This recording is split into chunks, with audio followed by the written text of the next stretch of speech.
And welcome everyone to a very special and new edition of Tornado Talk. I am your guest host, Brady Penn, in place of the jack of all trades, Phil DeMont Mullen. And once again, welcome to Tornado Talk. Before we get started, let's take a look at our sponsors for tonight's episode of Tornado Talk. Arby's, BSN Sports, eGolf Ford of Brevard, Hampton Inn, Ingles, Jets Pizza, Party Sports Medicine, Pepsi, Sully Steamers, Triangle Stop, Young Transportation, and a special thank you to Party Sports Medicine for all of the collaboration and all of the work that they do here with BC and Brevard College Athletics. A thank you to Party Sports Medicine. Now let's take a look around at Tornado Athletics. First of all, on the women's lacrosse team, Autumn Kramer named the IWLCA Co-National Offensive Player of the Week. That is national, folks. And on top of that, a big part of that, the performance that she had in Brevard College's 16-6 victory over Huntingdon, the women's lacrosse team picking up a victory on the road this weekend in Montgomery, Alabama. And on top of that, more hardware for the Brevard College women's lacrosse team. Paige Knibular named the USA South Rookie of the Week for the second straight week. The Evansville, Indiana freshman attacker slash midfielder totaled 7 points on 6 goals and 1 assist to go along with 6 ground balls, 3 draw controls, and 2 caused turnovers in a 1-1 week for the NATOs. In a 20-4 loss to Meredith, Knibular scored 3 times with 2 ground balls and 2 draw controls. And then in the 16-6 victory over Huntingdon, Knibular totaled 3 goals with 1 assist, 4 ground balls, 2 caused turnovers, and a draw control. An all-around great performance for her. And looking forward for the Brevard College women's lacrosse team, they take on Ferrum this Wednesday night here, 4 o'clock, right here at Ives LaMelle Family Field on the turf. And then this Saturday, same spot, this time against Greensboro. That'll be a 12 o'clock start here at Ives LaMelle Family Field, the Morgan's Message game. And on the other side of the lacrosse game here at Brevard, the men's lacrosse team taking on Pfeiffer this Tuesday, 3 o'clock tomorrow here at Ives LaMelle Family Field. And then they play Saturday as well after the women's team here at Ives LaMelle Family Field. That'll be a 3 o'clock start time against LaGrange. For the men's tennis team, they take on Birmingham Southern this Friday, 1 o'clock here at the McCoy Tennis Complex. Then the men's and women's tennis both take on William Peace this Saturday in Cary, North Carolina.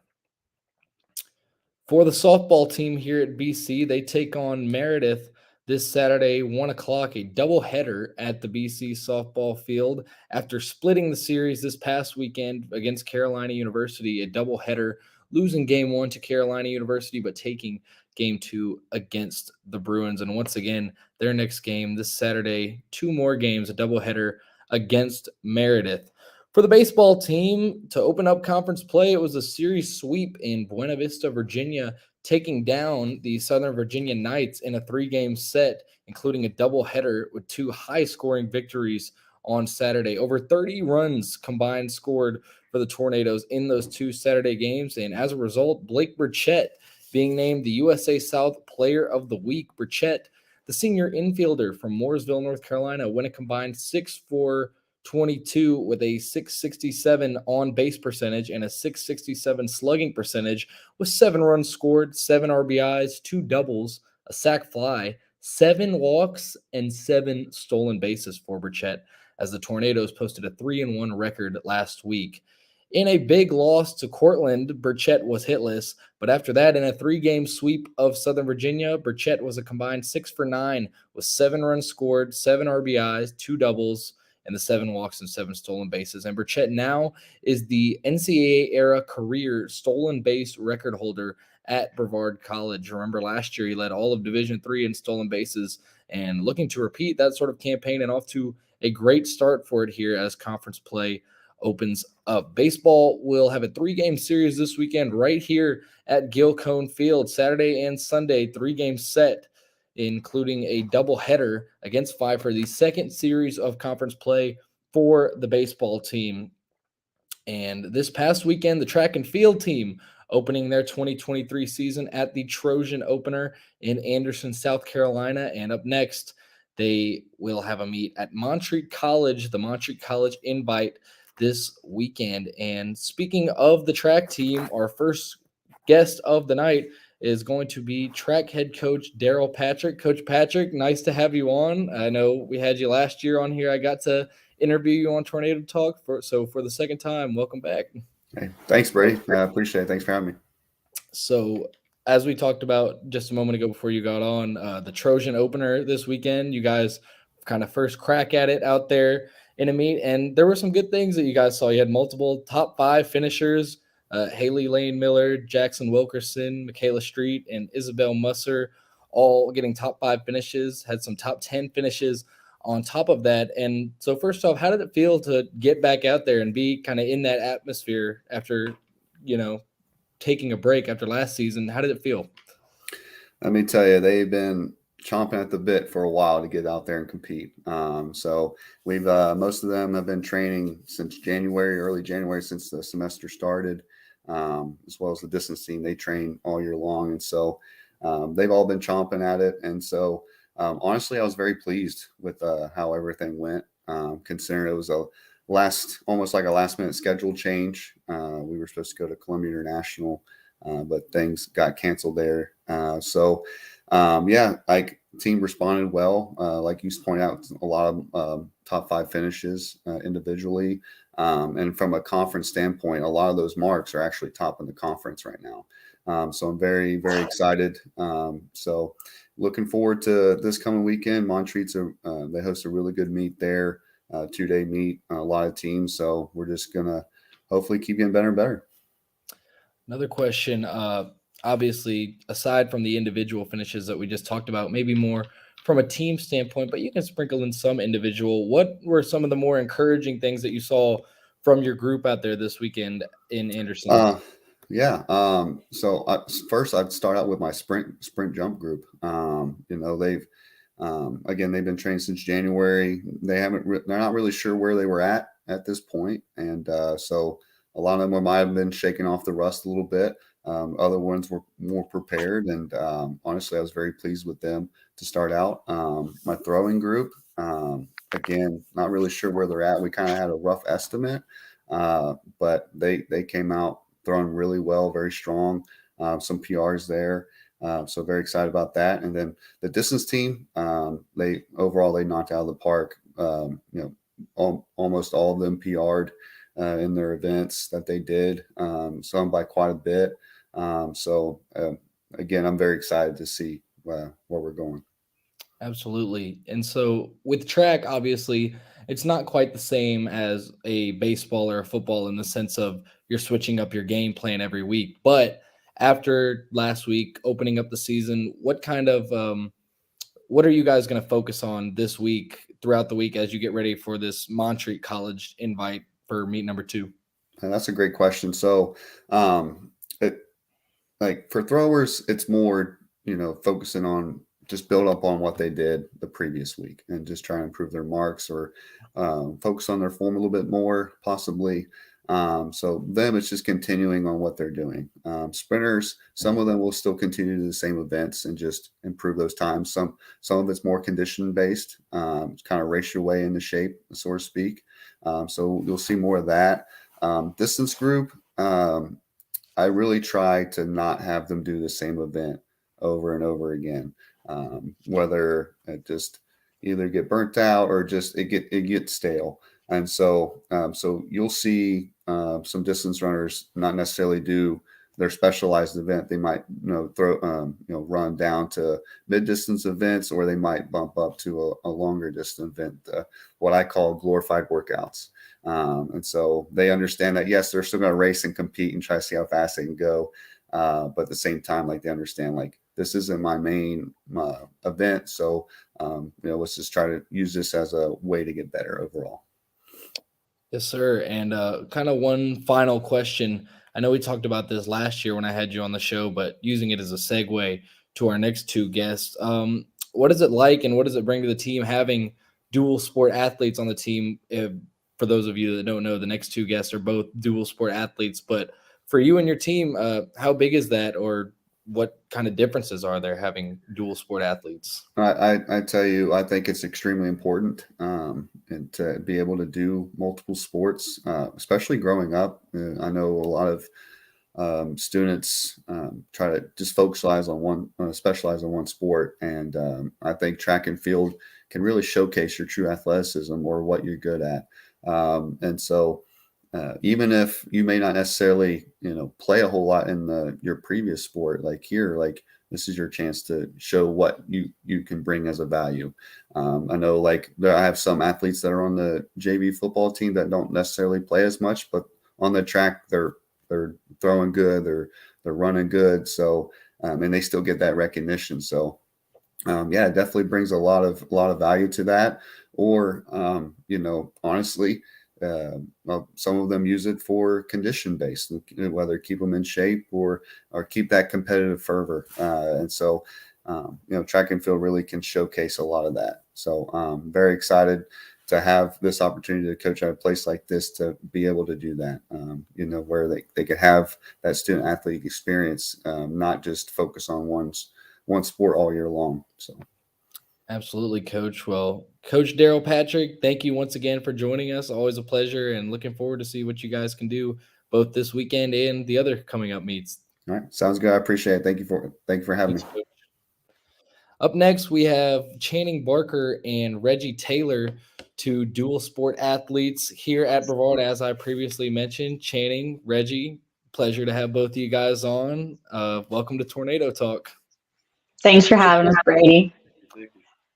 Channing, junior from Dunlap, Tennessee. Reggie, freshman from Charlotte. And the first thing we can talk about, I was just talking about it to Coach Patrick, is the importance of dual sport athletes, both on the track team, soccer, football. I know you guys, obviously, as we're saying, venture in both of those sports. And what does track bring to the table in terms of bettering yourselves in your other sports? Channing, we'll go to you first. So for me, I came here as a soccer player, decided to pick up track after my first semester. But like Coach said, it really lets me showcase my athleticism and really allows me to push myself as an individual in an individual setting instead of like a team setting. So that's something I really enjoy, and it really keeps the competitive drive going. So it's just all around good for my competitiveness and athleticism. Absolutely. What about you, Reg? Yeah, I came here to play football. I'm pretty fast, so just running track, it just keeps the competition going, keeps me in shape. Absolutely. Reggie, since we're already on you, we'll go ahead and start with you. Had an 11.22 in the 100 and a 23.34 in the 200. And in the first meet of the season, obviously, you're not always going to have your best. Usually, you won't have your best time of the season in the opening meet. But where did your times and your performance kind of tell you about where you're at as the season kicks off? Yeah, I mean, they were pretty good times, but I just feel like I got to condition some more. I know I can run faster, so just staying focused, running faster.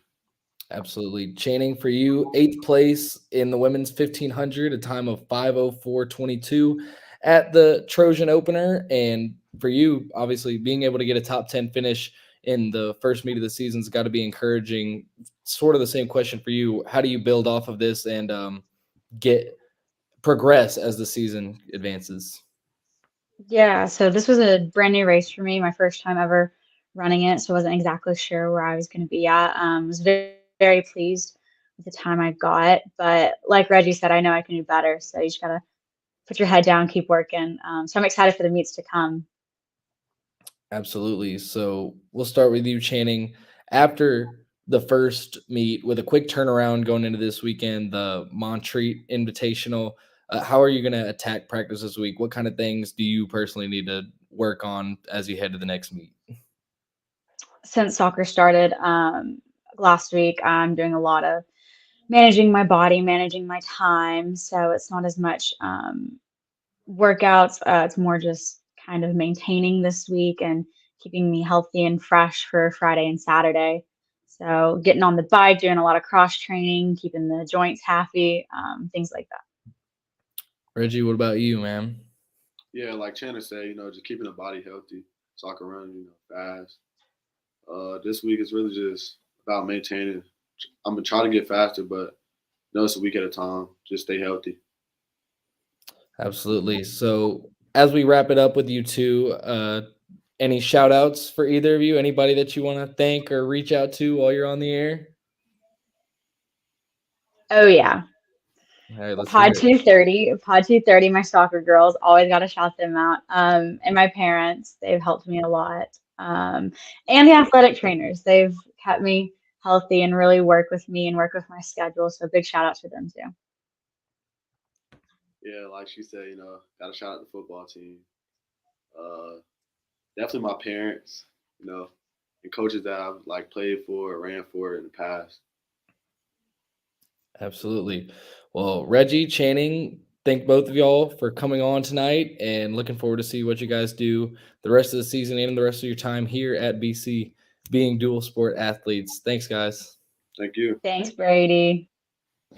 Up next, we have Brevard head football coach, my head coach, Bill Khayat, who is currently getting ready for the USFL season. We'll talk about that here in just a moment, but welcome on, Coach. Glad to have you. All right. Appreciate you having me on the show tonight, Brady. Absolutely. So for those that weren't there, obviously, as a member of the football team, I was there and saw it firsthand. I have my own opinions of it, but how do you feel about what you saw from our group this spring season, first of all, as we, for those that don't know, just wrapped up spring football practice here at BC? Okay. Well, first, when you talk about spring ball, you really have to talk about the purpose of spring ball. So I really wanted to start with mastering the things that take no physical talent whatsoever.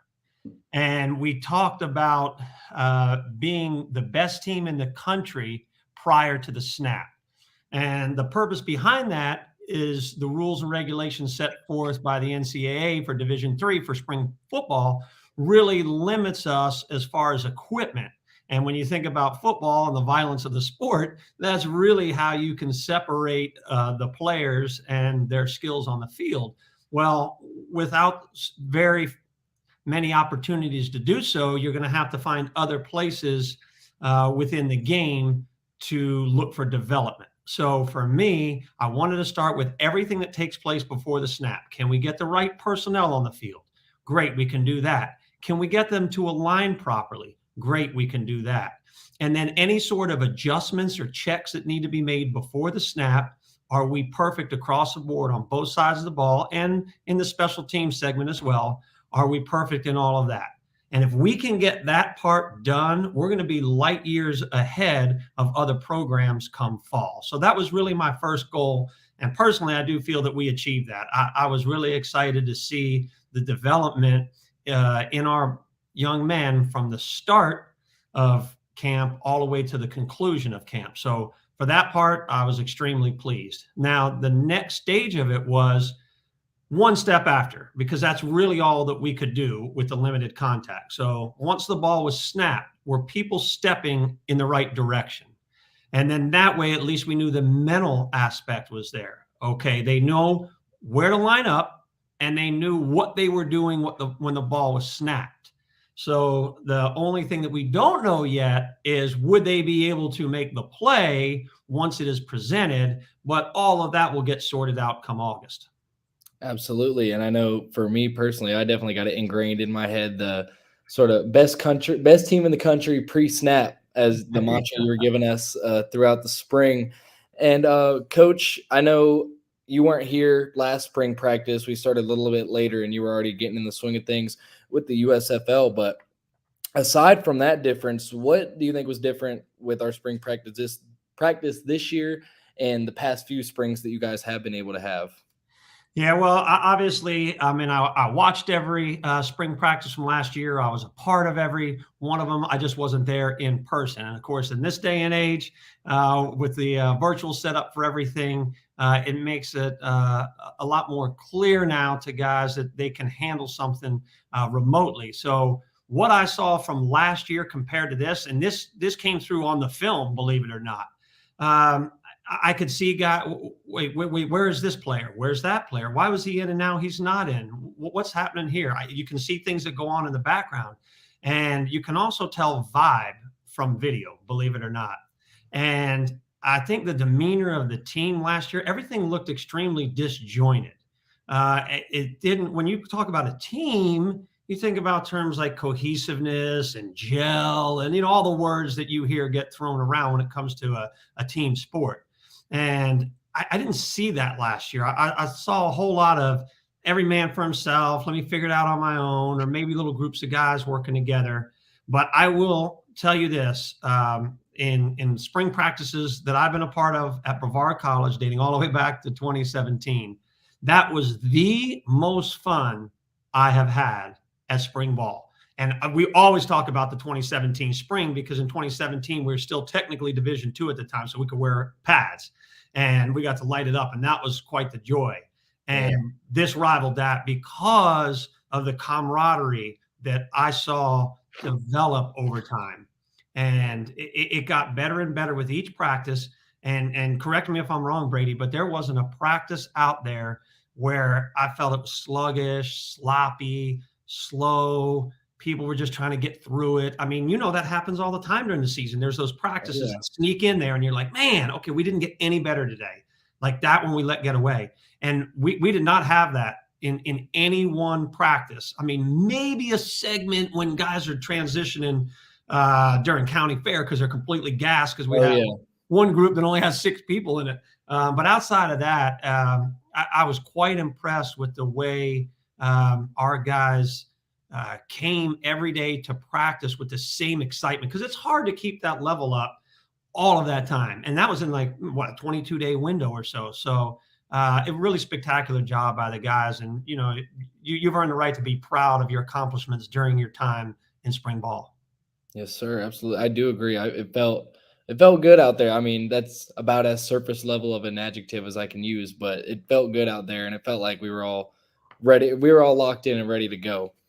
Another question that I had for you, kind of trailing away from Brevard College spring practice, is tell our viewers maybe some things that they wouldn't know what it's like doing double duty with BC and the USFL. For those of you that don't know, previously mentioned Coach Khayat coaching with the Pittsburgh Maulers, correct?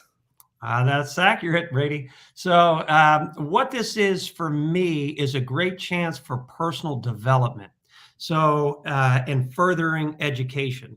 So for me, I'm not going to the next level of a master's degree and a PH in coaching Division III football as a head coach. What I spend a lot of time doing is delegating work, teaching other coaches certain ways to do things. I give them plenty of options. Hey, this might be a good way to do things. If that doesn't work for you, maybe this. The same way that you would coach players. Well, then where's my growth? Because it's the same for me, passing along this information, which is fantastic. And I love watching all of our young coaches continue to grow and get better. And obviously plenty have moved on during the time that I've been here to some incredible opportunities elsewhere. But for me, I also, because it's the same conversations I have over and over again, and we only have so many elders on the staff, as you know. I mean, we have Coach Bayless, and now we brought on Coach Symington and Coach Lindsay. So, for me and my development, it's great to be around some, not necessarily new ideas, but perhaps ideas that, I remember learning that, but I never actually put that into my repertoire. But that'd be perfect to use. So I'm going to put that one in. And then there's also techniques I use or things that I do with you all, but I keep saying them the same way. And then I can hear somebody else make that presentation. Go, yes, that's exactly what I was trying to say. But I love the way that's being said. I'm going to kind of transition into that way of presenting it. So it's an incredible benefit to you all, the things that are learned here, because I take the things that apply. So there's certain things in professional football, they have in no way, shape, or form mean anything or can help us in any way at Brevard.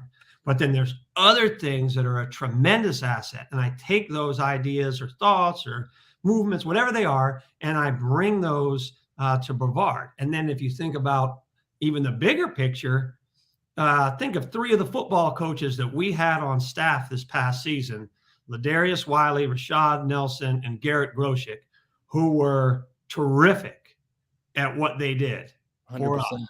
And without the United States Football League, I would have not known any of the 3.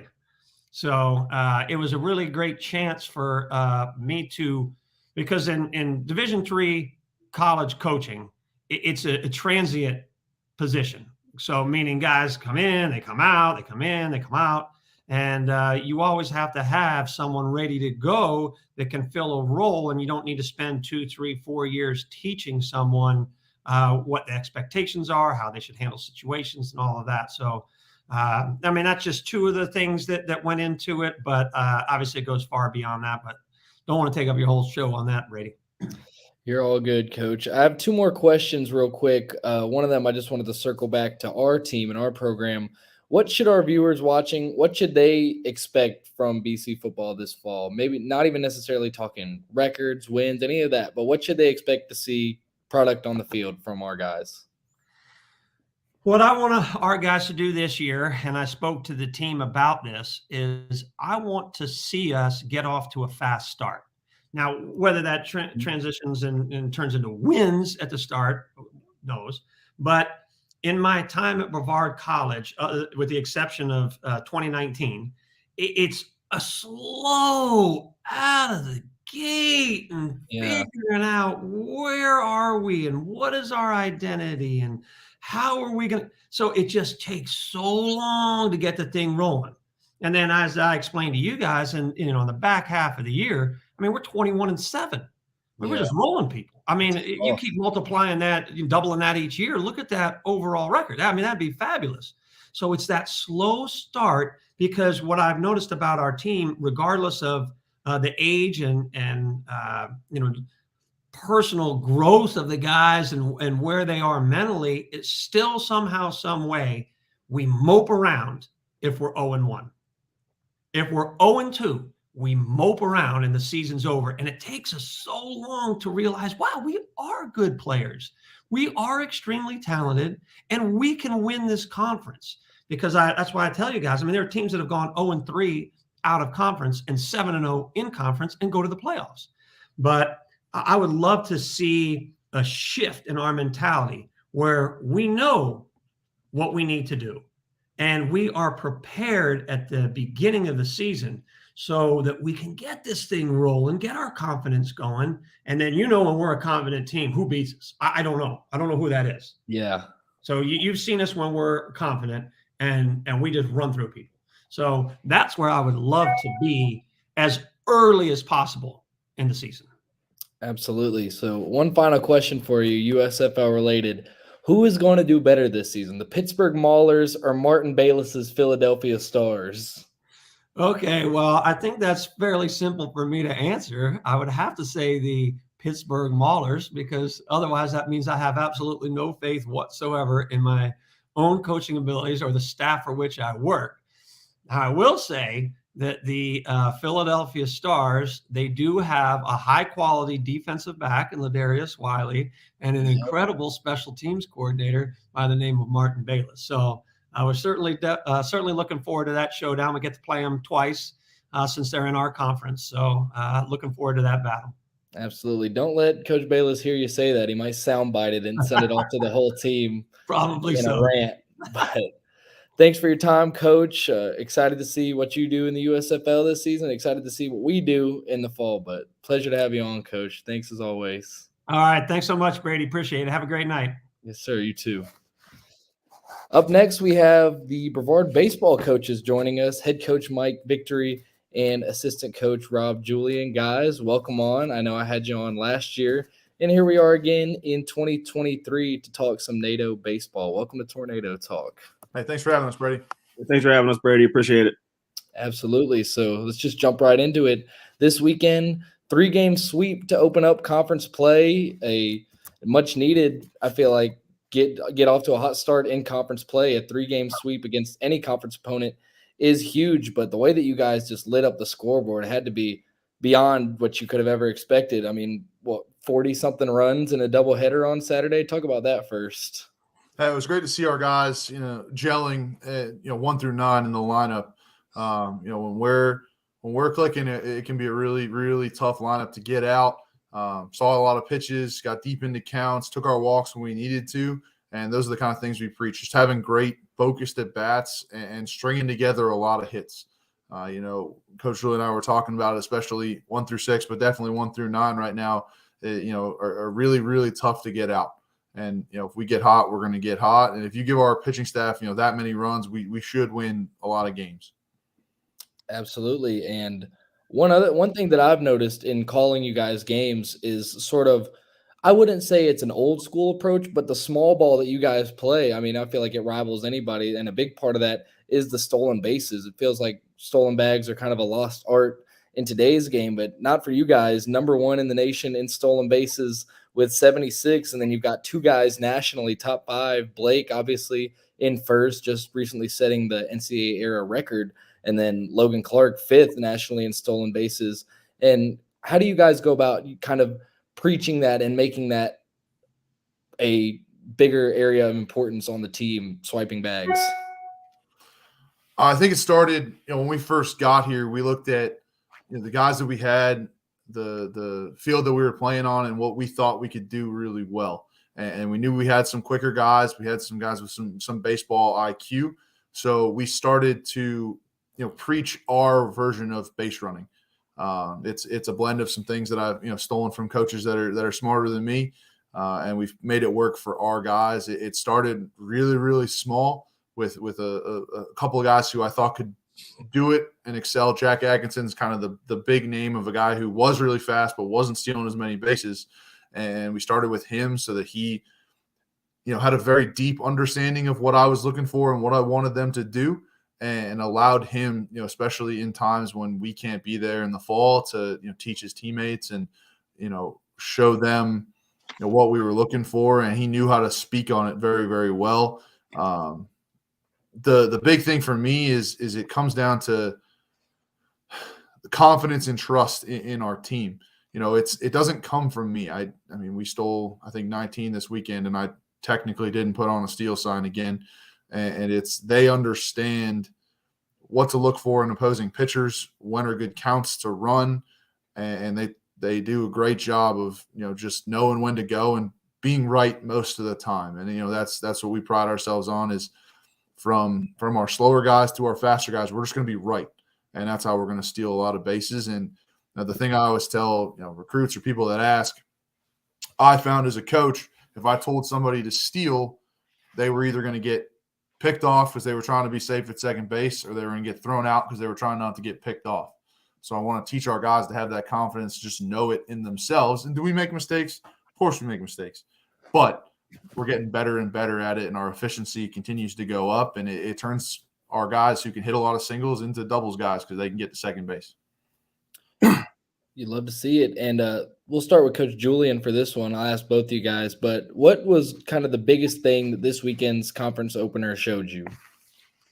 I mean, we got some struggles with the pitching staff that we gotta figure out a little bit, and we're gonna sit down this week and get those ironed out before we go to work this weekend against Pfeiffer. But I mean, I think we knew offensively that we were going to be able to do some things, and we were going to be able to put pressure on defenses. And I know Coach touched on it, but I mean, on paper right now, I don't know if there's a better 1 through 6 in a lineup anywhere. It's the stuff that those guys are doing, the numbers that they're putting up is unbelievable. And I mean, when you got Zach Allison batting 9th in your lineup, yeah, I mean, you're kind of in a good place. I mean, he's a really, really good player as well. So whenever he's down there to kind of turn the order over, how good that lineup's going to be. We know that there's still work to do, and we got to get a lot better in certain aspects. But as a whole, we're excited, and Coach said the word confident, and they're a confident group, and we're confident in them. And if we're playing our game and doing the things that we're really, really good at, I mean, I think we can compete with just about anybody. Absolutely, I agree. Coach Vic, you got anything to add on to that about this weekend's past series? Yeah, I think from a coaching standpoint, I think that we can still see where our deficiencies are. We just did a really good job of overcoming in a couple of spots when we maybe weren't perfect. And we know that we're not playing our best baseball yet. I understand you can look at those scores and be like, wow, that was really great. But I don't think it was the best performance that you could have gotten from the BC baseball team. There's a lot of things that we got to get better at, and we know that it's going to continue to get tougher and tougher as we get deeper into it. But it was still conference baseball for our young guys. You know, they saw what that environment's like. For our older guys, they were reminded, you know, how intense and how fiery and passionate those games can be, and how you have to keep yourself on the level and not let the game get too fast or too loud for you. You got to continue to keep yourself calm, relaxed, and come through in big moments. And we had a lot of guys come through in big spots for us. And that, I think, stuck out to me was the way that we had great timely hitting. If we're looking for a true positive, we made some big hits, some clutch hits with 2 outs, with runners on base. And that's what we needed from this group to really pull out the series. Absolutely. So for both of you guys, I want to hear, I feel like most people that are in tune with Brevard baseball kind of know the Kale Ehlers, the Frankie Vasquez's, but for each of you guys, throw out a name or two that the casual fan may not know that you guys see as being a big contributor down the stretch here. I'll go first. Yeah, I'll go first. I mean, I think that what Luke Morton has done has been unbelievable. I mean, stepping in to play shortstop for arguably one of the best players this program has seen. I mean, that's not easy. It's tough to kind of go in there and fill those shoes. And for him to come in and be able to do the things that he's doing has been obviously really, really good for the team. And honestly, just really impressive overall. We knew that he was going to be a good player, and we knew that he was going to be able to help us. But I mean, just being honest, I don't know if either of us thought that it was going to happen this quickly. He's stepped in and taken it in stride, and has been really, really good, both at the plate, obviously, and then, defensively being able to get it done as well. And then he's one of those guys that's up there with the stolen base numbers too. And he's a name that, as he continues to do really, really well, it makes our lineup just that much tougher to face. Just another piece. Yes, sir. Coach Victory, what about you? I think I'll stick with Brett Bertrett and Tristan Robinson. I'll do 2 names because, they've been guys that are behind the scenes workers for us in that catching position. It's such an important position to our group, to our team, to our pitching staff, and they continue to go out there day in and day out and bust butt to make sure those pitchers do really, really well. And they're the group that keeps them calm and in line, and they do our pitch calling for us. So I know it frustrates them when we're not pitching perfectly as well. So they're going to be instrumental to that group continuing to get better. Both those guys have had ups and downs in their career, probably not always playing as much as they would like to play, but they complement each other well, and they're going to be really important. Tristan's a little bit quieter if you know him, but I know when he gets into a big game and he has a chance to help his pitchers do well, he's going to get fired up, and he can be a great leader on that side of things. He's gotten some big hits for us. Brett's been around a long time, and I know he's itching to go out in a big way, and he wears his heart on his sleeve. And I think if those 2 guys can lead from that catching position for us down the stretch, then we're going to have a really good shot to do the things we want to do. I agree. And Brett, that's really the name that came to my mind too. Just thinking back a couple weekends ago, the game that I did, you guys played the second game against Guilford.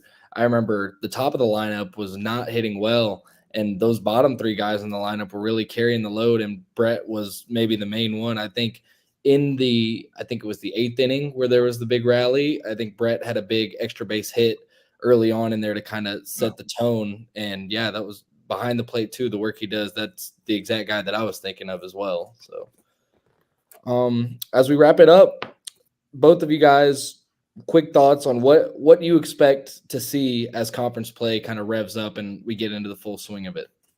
Coach, you can go first. I expect to see battle after battle and it's never going to get easy. It wasn't easy this weekend, and it's never going to get any easier. And it's going to be a dogfight every time we get out there. If you can make it to these home games, they're going to be high energy, and it's going to take our best baseball down the stretch to really get to the point that we want to get to. But I know I have a group of guys that, from the ones who play a lot to the ones who play a little, that are bought in and really want to see, some Gill magic happen, down the road here. And I'm excited for them to get their opportunities and continue to test themselves against better and better teams in this conference. But it's going to be a dogfight all the time, and it's going to have to be no let up from the group. And, I think this conference could finish a whole lot of different ways because everyone is going to be so tough week in and week out. But I think that you could see some special things from the NATOs if they keep playing the right kind of baseball. Yeah, I mean, he hit the nail on the head. It's every weekend's a battle. It's only going to get tougher from here on out, and we got to keep getting better every single day, and come ready to go every weekend. I told the guys before the game last weekend, and I'll keep saying it. If we don't show up ready to play, we're gonna get beat. So we got to show up ready to play, especially in this conference. It's tough. Brady, I'm gonna digress for a minute because I know he's never gonna take credit for it, but Coach got his 50th career win this past weekend, and I know there's a lot more big ones to go. But from where this program was whenever he got here to where it is now, I think that he deserves a little bit of a shout out, and I just want to make sure that he gets his respect and he gets his due for what he's done to this program. Absolutely. Congratulations, Coach. Congratulations, both of you guys, and to the whole program on a conference opening sweep. Brevard Baseball head coach Mike Victory and associate head coach Rob Julian here joining us on Tornado Talk. Always a pleasure, guys. Thank you once again for joining. Thanks for having us this Thanks, week. Brady. Appreciate it, man. And to finish off the show, we've got two members of the baseball team coming on here in just a second. Matt Evans and Parker Cruz, both guys playing crucial parts in this weekend's sweep. And Parker, we'll start it off with you. 2 for 4 with 4 RBIs and a homer on Saturday against Southern Virginia. And I know for you, you maybe haven't necessarily been in every single starting lineup, but to be able to come in like that and have that kind of impact, how special and how important was that this weekend for you? It was awesome to come in there. I mean, had 2 outs and put up 6 and just kept the momentum going. It felt real good. It just felt like everything went well that day for that entire team based off that first inning of that second game. So it felt real good. Absolutely. The end of that first game, it looked like that one was going to get away from you guys, a super high scoring affair, and you guys went down, and all of a sudden a big rally, I believe it was the end of the 7th inning, put you guys on top, and I feel like the team kind of fed off that momentum in that second game. Correct me if I'm wrong, but that was how it appeared to me. Oh, yeah. Just to keep the bats rolling. I mean, they kept throwing tons of pitchers almost every inning. They threw somebody new. So we knew going into that second game they didn't have a whole lot left. So just to keep that momentum going from the first game to the second game was just huge. And what was that environment like? Conference opener, being on the road. Matt, I'll ask you the same question in a moment, but Parker, for you, that environment on the road to start off conference play and getting those key victories, explain that to us. It's definitely something different. It's kind of going through the motions the first couple games to lead into conference. And then when you get in the conference, just everything is just 10 times bigger. So it's one of them things of you can lose the early game, but when you get in the conference, you need to win the games you can win. And for us to go in there and get that sweep, get those 3 wins in a way that we did, putting up so many runs, which is huge momentum going into fight for this weekend. Absolutely. And once again, after your performance on Saturday, there's no question that you're a heck of a ball player, but with how deep the lineup is, haven't had as many cracks at it this season, only 2 ABs leading up to Saturday's game. And not every player is able to do that. You come in after not getting those every game starts, every game reps, and produce like that. Explain kind of your mindset and how you are able to come in cold and make an immediate impact. Well, it's something we talked about, me and the coaches talked about, just being ready off the bench. And I'm an older teammate, I'm a senior, so knowing that when I get my opportunity to make them count was important, and just having that having those years of coming off the bench and doing it really helped. But our lineup, like coaches said, our lineups 1 through 9 is really good. So to just be a part of that and to help out with that was huge. But I mean, going into conference, you gotta have some guys coming off the bench that can hit, and I think we really got some guys that can really hit off the bench that don't start every game, but like Mason and Kenny and Riley, they can really hit, and just to be put in that group was pretty cool. And I mean, like I said, you're gonna need those guys late in games. And this year, I think that we offensively, I think we're really good. I mean, even last year we had a lot of talent, but this year I feel like off the bench we got even more.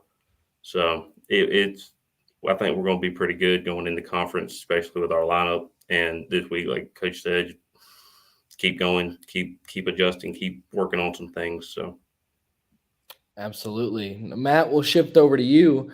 Came in on Saturday, closed the door, an inning pitch, 0 runs, and you closed the door, like I said, for that first career save, and hopefully many more to come, assuming many more to come. But how did that feel for you? Again, we talked about conference opener, big series, and coming in and shutting that door. I felt great, to be honest with you. Just being as a freshman, getting here in August, all we've talked about is getting prepared and get ready for those conference games, and everything that we do starting from there is leading to right then, and knowing that I had the people behind me that all I had to do was throw strikes, get them the baseball. They're going to get the job done. But felt great, but knowing, hey, that's game 1. We got game 2 coming up. Need to get another win. It's all that mattered. For sure. And for those viewers who are not familiar with your game on the mound, kind of explain your both mindset and approach when you step on the bump. My approach is just get the infielders the ball. Throw strikes. Don't do something you can't do. If you see a guy that, is missing curveballs but making heavy fastball, you got to throw him curveball, ground out to Blake at second base. That's all you need to do. That's the only thing you got to do when you're a reliever. Don't do too much. Rely on the 7 guys behind you, especially when they're as good as they are, and just play your game. Absolutely. And, like you said, being a freshman, getting that experience has got to be huge. But I feel like your first 2 appearances, not quite the same as coming in a conference opener for the season. I know you came in against the Northern Vermont Hornets a few weeks ago, a little bit of a lower stakes game in that one. We were up big, but in this one, like I say, different vibe, different atmosphere, and you stepped up to the challenge. Kind of talk about those differences to us and how it felt different than those other first 2 appearances. I wouldn't say it felt different in the fact that, like, being on the mound, it was different. You have to treat every game as in this team wants to beat you, and you can't let that happen. But the atmosphere of seeing everyone on the dugout, above the fence, cheering you on, and just knowing that you're put there for a reason and you have the opportunity to just shut it down in a conference, it was a pretty good feeling. Absolutely. One more question for both of y'all. Parker, I'll start it off with you. What did this series tell you about the group of guys that you have and what you expect to see going forward as conference play kicks up? It told me that even though we played those non-conference games, that our lineup is tough to beat. I mean, we had, 19 stolen bases this weekend. I mean, Yeah, Blake had 7. Like, we do the little things right. And when we can run the bases like that, we can get those extra base hits. And especially when we get those extra base hits right before the meat of our lineup is huge. And this weekend just proved that. I mean, we put a ton of runs game 2 and 3 of the series. And it felt great knowing that our bullpen came in. And when they came in, they gave a couple runs, but that didn't stop us from coming back. I mean, like you said, that 7th inning of the first game, being down 7, just to come up and put up so many runs, was just so huge. So it just proved to everybody that 1 through 9 we can really hit. And if you think that getting to the bench that we're gonna have some easy outs on the bench, we don't. So Right on. Matt, what about you? What did the series tell you about the group? I think it showed us that we're never out of the game and to always keep driving and keep going for the win. Something that Coach Huckey's been preaching to us is the team that's going to win the ball game is the team that can stay focused in those middle 6th, 7th, 8th innings. Like in the first game on Saturday, we got down. We didn't do our best from the pitching side, and we gave up a good amount of runs, but we didn't let that stop us. We got back to the bat. We put up 10 runs in the inning. Then we just kept going, stayed hot, do game 2, Chap through a hell of a game, and we go on to the next game. Like 3-0 is a great stat, but now we got to go to 6-0 against Pfeiffer. Absolutely. And to finish it off, start with you, Matt. Any shout outs, anybody you want to recognize, whether that be here, back home? Always got to shout out the baseball team. Congratulations, Blake, player of the week. That's pretty dang cool. And always shout out my mom and dad. Thanks for helping me out. Absolutely. Parker, any shout outs for you? Definitely. I'm going to definitely shout out my parents, my mom and dad, for always supporting me. I'm going to shout out my little brother and my grandma, especially. I'm going to shout out my girlfriend for always pushing me to do better. So, and especially shout out the baseball team because they're freaking nuts.